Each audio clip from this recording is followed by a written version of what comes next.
saw some criticism. People say the punches weren't really necessary. Maybe They were super necessary. Why were they necessary? What do you mean, why were they not necessary? Because he was already knocked out at them. But the referee hadn't pulled me off. And my job is to hit somebody till the referee pulls me off. So to those people, I would say maybe don't watch him and maybe go back to soccer. It is what it is, man, you know, but I ain't selling my soul for the dollar, man. Bienvenue à tous dans le Flashback, l'émission qui vous raconte les plus grands moments de l'histoire du sport. Depuis sa création, l'UFC met un point d'honneur à rassembler dans une même cage des combattants d'exception. Ces spécimens venus d'horizons très divers se démarquent par leur puissance, leur technique, leur charisme ou par leur popularité. Mais il existe une dernière catégorie, celle que les fans adorent détester, les fous. Dans une organisation comme l'UFC, il n'y a pas d'enfants de cœur. Pourtant, parmi toutes ces brutes, certains parviennent encore à repousser les limites de l'agressivité et de la violence. Des démons qui semblent prendre un malin plaisir à massacrer leurs adversaires. C'est le cas du combattant dont nous allons vous parler aujourd'hui. Un anti-héros par excellence, le diable de l'UFC, Jorge Masvidal. Masvidal n'est pas attiré par la gloire, ni par l'argent. Seule l'odeur du sang le fait frissonner. Gamebred se fiche des titres et des distinctions. Pourtant, il détient un record qui n'est pas prêt de tomber.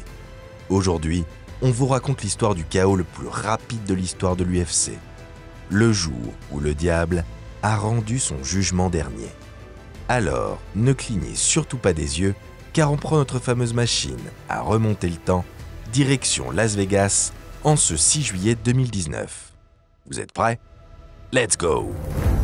I'm not God or none, but I just baptized 2 individuals back to back, you know, so I think the belt is the only thing that's left for me, you know? So I got one question for you. Why did you do that to my dad? Who's his dad? My father is Ben Askren.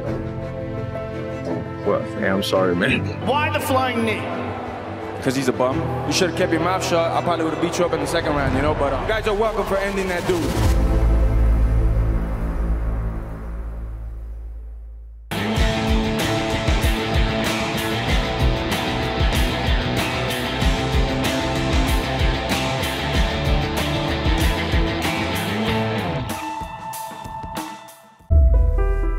I'd always usually throw the first punch. I'm really known, like in my area of Westchester, Miami, Florida. I'm known, I got one of the best sucker punches in the business. You know? Sucker punches? Sucker punches. That's not a good thing to be known for. Pour comprendre pourquoi Jorge Masvidal est considéré comme le démon de l'UFC, il faut se plonger un peu plus loin dans son passé. Un parcours de vie que même les créateurs de GTA n'auraient pas osé imaginer. Né le 12 décembre 1984 à Miami, Jorge Masvidal grandit bien loin des beaux quartiers de South Beach. Enfant très agité et belliqueux, il est le genre de gamin qu'on n'invite pas aux anniversaires. So what was George like as a child? That's right. One of them. Almost every day fighting. Fighting who? Eh? Fighting who? In the day camp. Because he was in the day camp before the camp. Around 3:30, 3.5, something like that. En même temps, l'environnement familial des Masvidal n'est pas très propice pour élever un petit ange. Le père, d'origine cubaine, a fui le régime de Fidel Castro pour rallier les États-Unis au prix d'un long et dangereux périple. À moitié mort, il parvient tout de même à s'installer à Miami. Malheureusement, El Padre flirte un peu trop avec les interdits. Peu après son arrivée en Floride, il est condamné à 5 ans de prison pour homicide involontaire. Puis, il tombe à nouveau pour trafic de drogue et prend 18 ans ferme. Le petit Jorge vient seulement de souffler sa 4e bougie. Quand on vous dit que ce scénario est digne du prochain GTA. Pour trouver un semblant d'équilibre et pour fuir le milieu qui lui a pris son père, Jorge se réfugie dans les sports de combat. Boxe, lutte, karaté, kickboxing, il expérimente un peu tout pour diversifier ses compétences et canaliser son énergie. Un jour, alors qu'il s'entraîne dans une salle de Miami, il fait la rencontre d'un homme qui va changer sa vie, un certain Kevin Ferguson. Ça ne vous dit rien? Peut-être le connaissez-vous mieux sous le nom de Kimbo Slice. À l'époque, la légende du combat de rue organise des fights clandestins dans son jardin. Kimbo perçoit immédiatement le potentiel extraordinaire de Jorge, un jeune homme qui ne manque pas de talent ni de colère. Alors, à seulement 18 ans, Masvidal se jette dans la fosse au lion. Face à un videur de boîte de nuit plus grand, plus massif et plus âgé, Masvidal livre 2 combats dont les vidéos font le tour de l'internet. Rebaptisé Street Jesus, le garçon gagne le respect de tous les gangsters de Vice City grâce à son don inné pour la bagarre.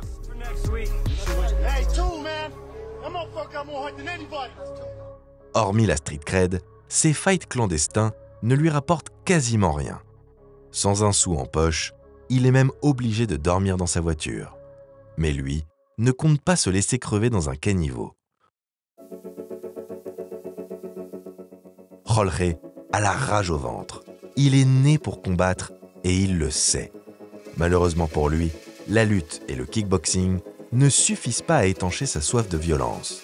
Ce qu'il veut, c'est sentir l'odeur du sang, se rapprocher au plus près de l'adrénaline des combats de rue. Ça tombe bien, car voilà quelques années qu'un sport où tout est permis, ou presque, commence à faire parler de lui, le MMA.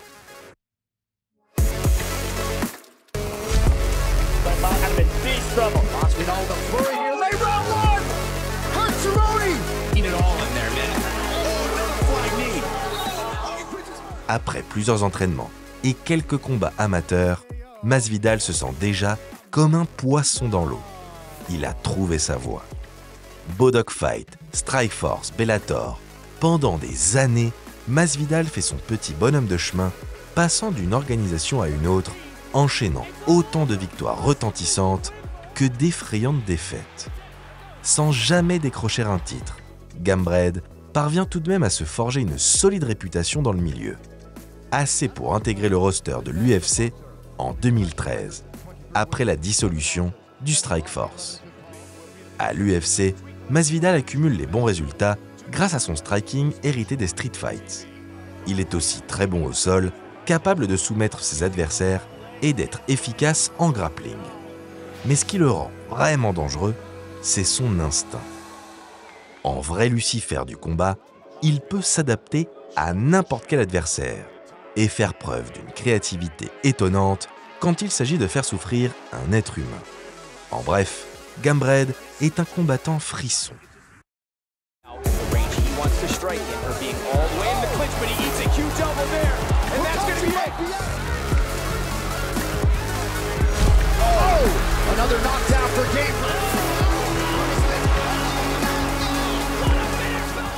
Imprévisible et impitoyable, le genre de superstar en puissance et de graine de champion.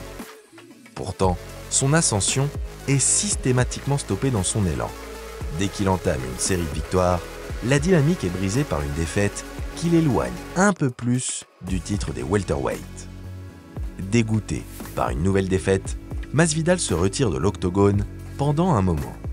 L'occasion pour lui de se recentrer sur lui-même, de s'accorder une sorte de retraite spirituelle. Mais ne vous y méprenez pas, il ne s'est pas retiré dans les montagnes pour méditer. Non, lui préfère plutôt participer à une émission de télé-réalité où les participants doivent survivre coupés du monde pendant 13 semaines.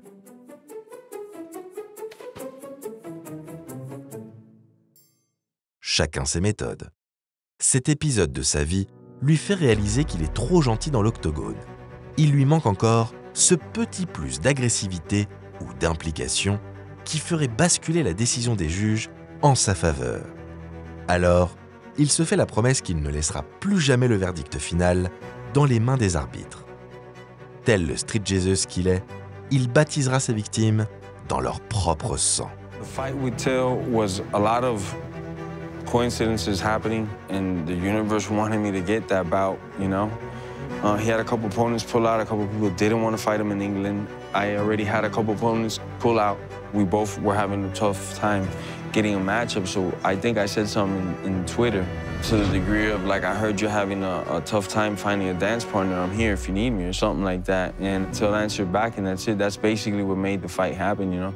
A lot of people never want to fight somebody else in their home country, especially a dangerous guy like Till. A lot of people were saying, don't take the fight. I was like, believe me, I'm more ready than ever. L'an zéro du nouveau Masvidal commence en 2019. Une année à marquer d'une pierre blanche dans sa carrière. De retour dans l'octogone en janvier, il affronte Darren Till en main event de l'UFC Fight Night 147.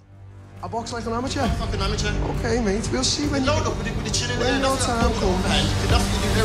Leon, your time's gonna come. Does anybody have the Wi-Fi password? The division, and then start arguing for a title shot.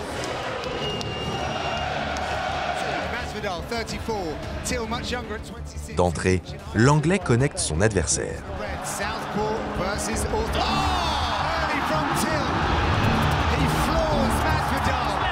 Grave erreur.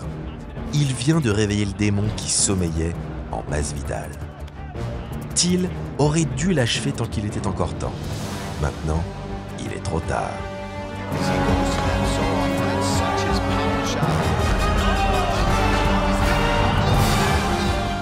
KO, plus bonus de combat et performance de la soirée.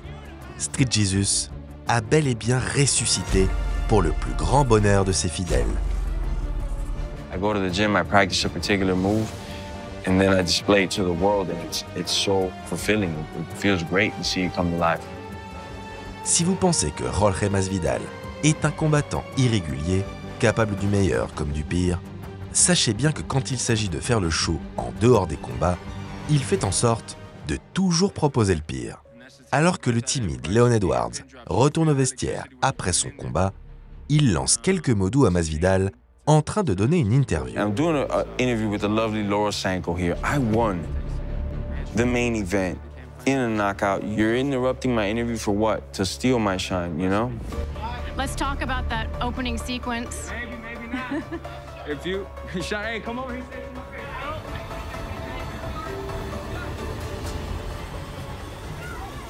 Visiblement dérangé, le démoniaque Jorge lui saute à la gorge pour lui livrer le célèbre 3 pieces and a soda comme le menu du KFC.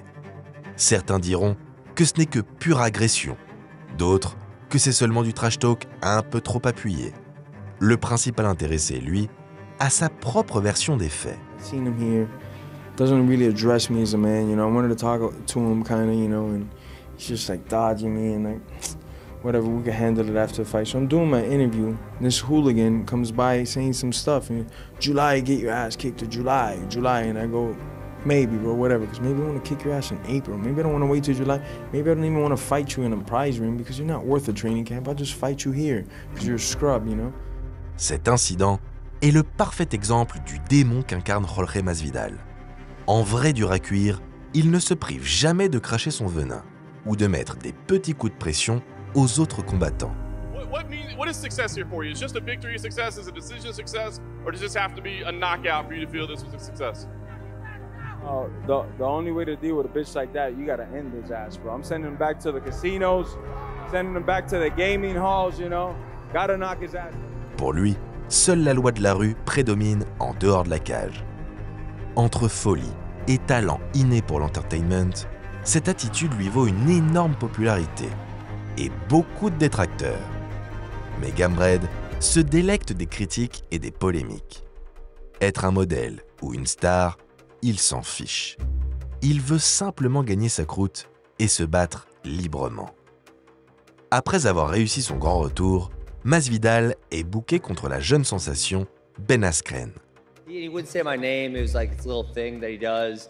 And George needs to know, I don't get full on a 3-piece and a soda.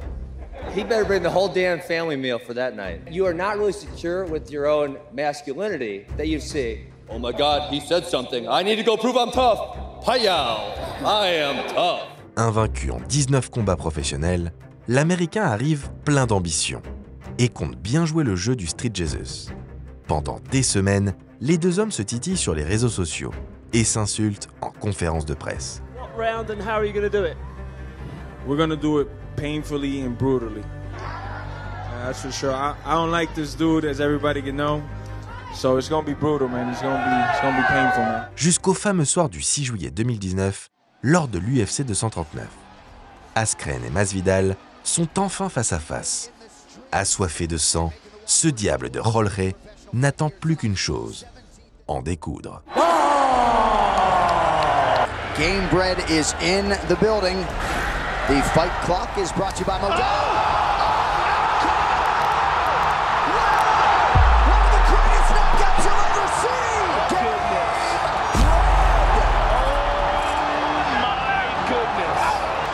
Just turned in the fastest knockout in UFC history. Here it is in real time.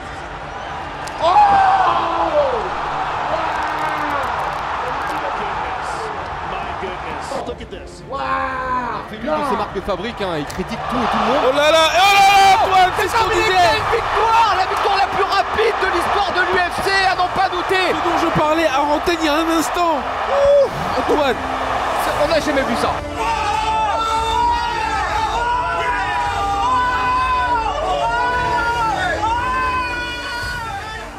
Why the flying knee? Because he's a bum.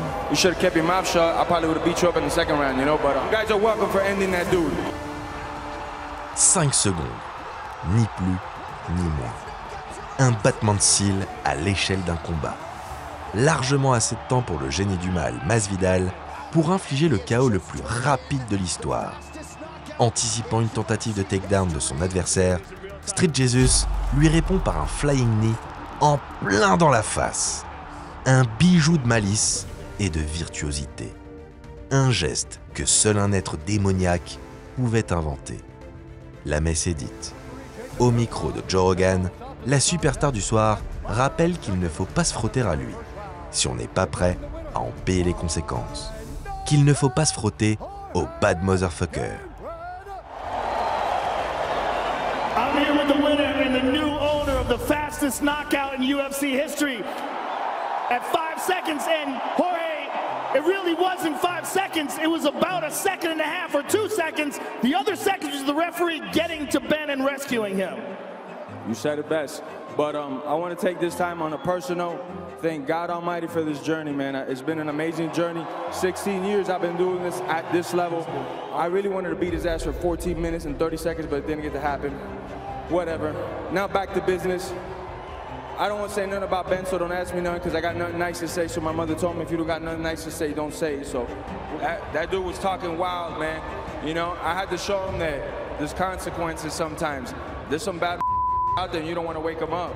You should have kept your mouth shut. I probably would have beat you up. Si la plupart des spectateurs retiennent avant tout ce chaos spectaculaire, un autre combattant en particulier a surtout été marqué par les mots de Masvidal.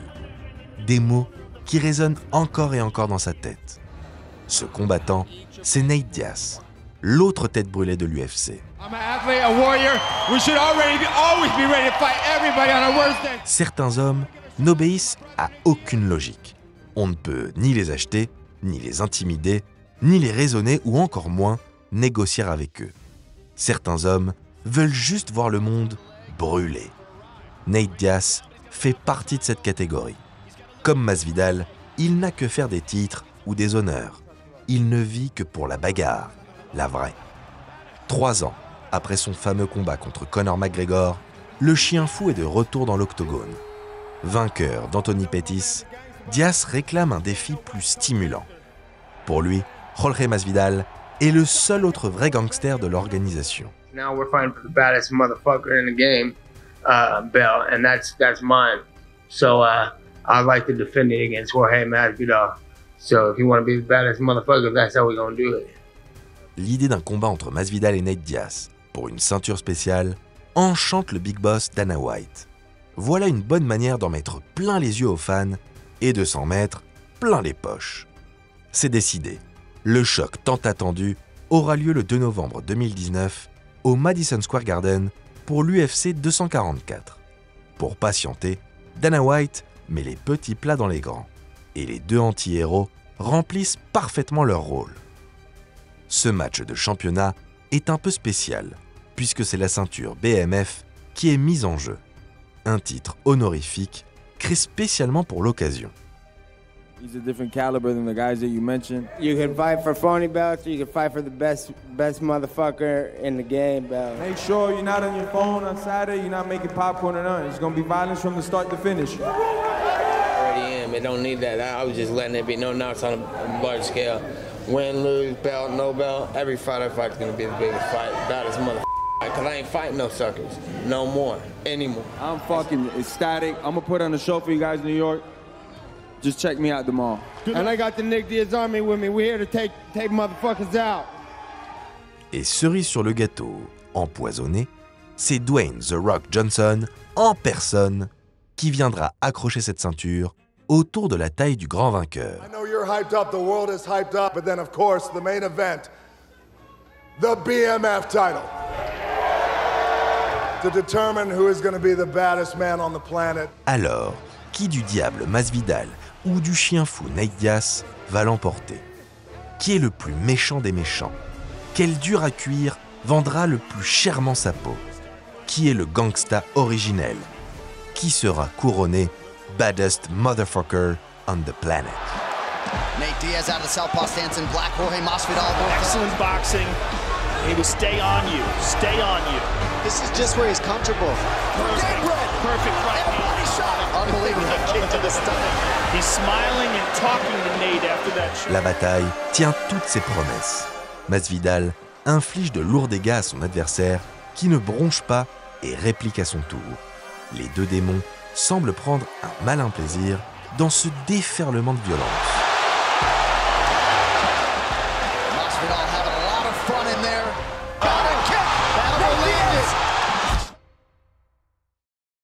Malheureusement, la fête est gâchée juste avant le 4e round.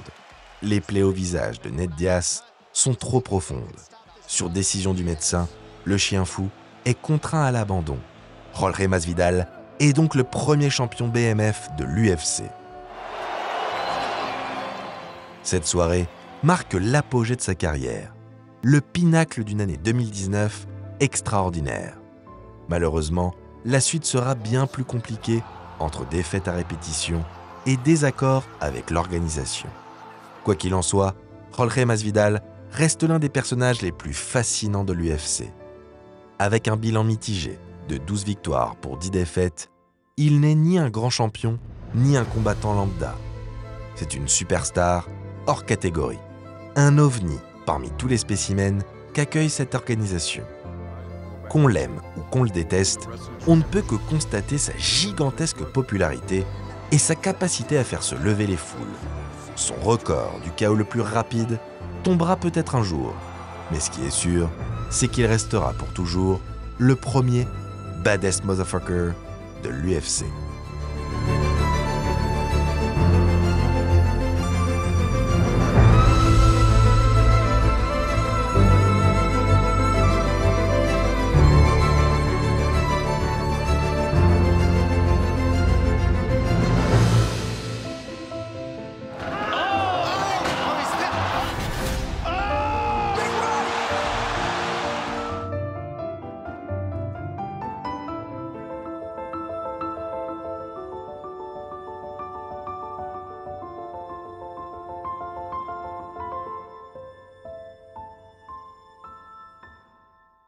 I love everybody. I love this sport. I'm a multi-millionaire. I didn't start from I didn't have when I started. And I can say I'm good for life now. 20 long years, Joe. I love you guys, man.